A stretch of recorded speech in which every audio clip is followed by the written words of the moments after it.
শুভ সকাল, সবাইকে শুভেচ্ছা অভিনন্দন। দেখতে থাকো বেসিক ফর্মুলা ক্লাস। আজকে আমি একটি সূত্র থেকে তিনটি সূত্র কিভাবে হয় সেটি দেখাবো। দেখতে থাকো। এখানে দেখতে পাচ্ছ a plus B plus C এর whole square minus bracket into square plus B square plus C square bracket into equal to 2 into ab plus bc plus ca এটা লেখা যায়। তাহলে এটা কিন্তু একটা সূত্র হলো।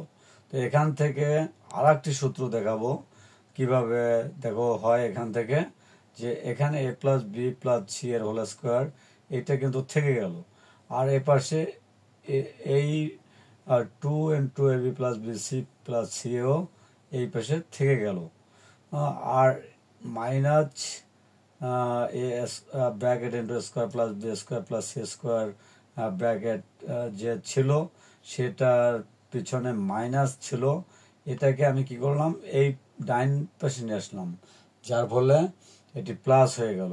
তাহলে দেখো প্রথম সূত্রটি ছিল সেখান থেকে আর একটি সূত্র আবিষ্কার হয়ে গেল।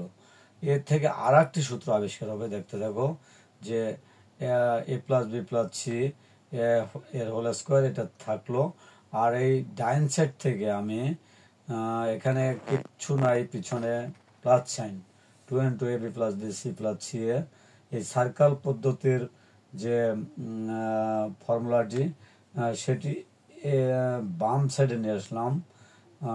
নিয়ে আসার কারণের জন্য এখানে মাইনাস হয়ে গেল। মাইনাস হওয়ার কারণে এখানে কি দাঁড়ালো 2 into A B plus B C plus C A equal to, এই ক্ষেত্রে কিন্তু এখানে ব্র্যাকেট না দিলেও চলে। এখানে থেকে গেল কি square plus B square plus C square. তাহলে তোমরা এখানে স্ক্রিন বোর্ডে তোমরা কিন্তু দেখতে পেলে যে একটা সূত্র থেকে কিভাবে আরো দুটি সূত্র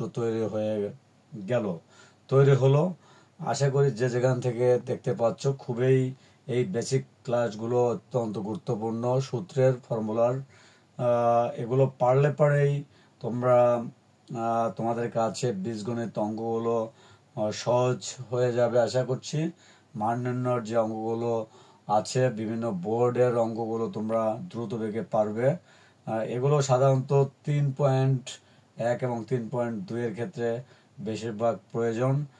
তাই তোমাদের কাছে বেশিরভাগ আমি বেসিক পাওয়ারের ফর্মুলা ক্লাসগুলো তুলে ধরছি। আশা করছি তোমাদের ভালো লাগবে। আজকের ক্লাসে পর্যন্তই, সবাইকে ধন্যবাদ।